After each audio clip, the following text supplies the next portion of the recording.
टीनू और चिड़िया का घोंसला। एक समय की बात है। टीनू नाम की एक लड़की थी जो स्कूल में दिए गए कार्यों में बड़ी रुचि रखती थी। इस साल टीनू की स्कूल में गर्मी की छुट्टियां पड़ने से पहले उसकी टीचर ने सभी को विभिन्न पक्षियों के चित्र दिखाकर चिड़िया पर निबंध लिखने के लिए कहा था। सभी बच्चों को स्कूल खुलते ही निबंध टीचर को दिखाना था।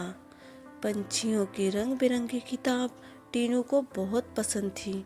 जब टीचर ने बताया कि उन पर निबंध लिखना है और सबसे अच्छा लिखने वाले को इनाम में वह किताब मिलेगी, तो टीनू खुश हो गई। टीचर ने सभी पंछियों से जुड़ी कुछ कहानियां भी बच्चों को सुनाई। उसके बाद स्कूल की गर्मियों की छुट्टियां पड़ गई। यूं तो टीनू हर साल अपनी गर्मी की छुट्टियां बिताने के लिए कहीं न कहीं जाती थी, लेकिन इस साल छुट्टियों में टीनू रोज पास के ही बगीचे में जाकर पंछियों और उनके घोंसले देखने लगी। उस बगीचे में गौरैया, दार्जिन, लावा जैसे बहुत से पक्षी आते थे।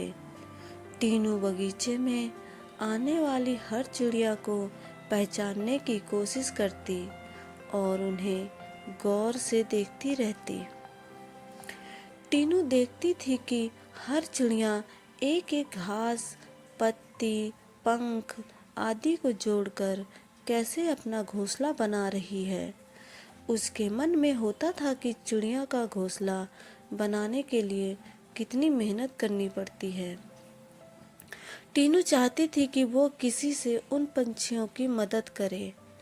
एक दिन टीनू ने देखा कि पास के बगीचे में बदमाश लड़कों लावा चिड़ियों का घोंसला तोड़ दिया। टीनू को यह देखकर बहुत दुख हुआ। उसने सोचा कि क्यों ना मैं इनके लिए खुद एक दो घोंसले बना दूं, शायद ये इसका इस्तेमाल कर लेगी। टीनू को लगा कि वो कुछ ही देर में घोंसला बनाकर तैयार कर देगी, लेकिन टीनू पूरा दिन तिनकों और दूसरी चीजों से चिड़िया का घोंसला बुनती रही। बड़ी मुश्किल से जब घोंसला तैयार हुआ तो घोंसले को पेड़ पर टिकाने के लिए कुछ नहीं मिला। टीनू की माँ यह सब देख रही थी। तभी टीनू ने माँ को बताया, देखिए ना, मैंने चिड़िया के लिए एक घोंसला बनाया है, मगर यह उतना सुंदर नहीं है जितना चिड़िया बनाती है। मैंने सोचा था आसानी से एक सुंदर घोंसला बन जाएगा, लेकिन ऐसा हुआ नहीं। यह घोंसला अंदर से काफी कठोर बन गया है। क्या आप इसे मुलायम बना देंगे? किसी तरह से टीनू की माँ ने उस घोंसले को थोड़ा ठीक किया। उसके बाद टीनू ने उस घोंसले को धागे की मदद से पेड़ पर टिका दिया। अब बगीचे में बैठकर टीनू लावा पक्षी के आने का इंतजार करने लगी। वो पक्षी बगीचे में आए तो, लेकिन टीनू द्वारा बनाया गया घोंसला उन्हें इस्तेमाल नहीं किया। टीनू के साथ उसकी माँ भी बगीचे में आई थी। उसने टीनू को उदास देखकर कहा, तुम परेशान मत होना, अभी चिड़िया घोंसले पर आ जाएगी। तभी एक लावा पक्षी ने आकर टीनू द्वारा बनाए गए घोंसले को तोड़ दिया। अब टीनू ने मुंह लटका लिया। तब उसे उसकी माँ ने समझाया कि तुम्हें दुखी नहीं होना चाहिए। देखो, तुम्हारे द्वारा इस्तेमाल की गई चीज़ों से ही लावा पक्षी अपने लिए घोंसला बना रहे हैं। हो सकता है कि इन्हें दूसरों का बनाया हुआ घोंसला पसंद नहीं आता हो।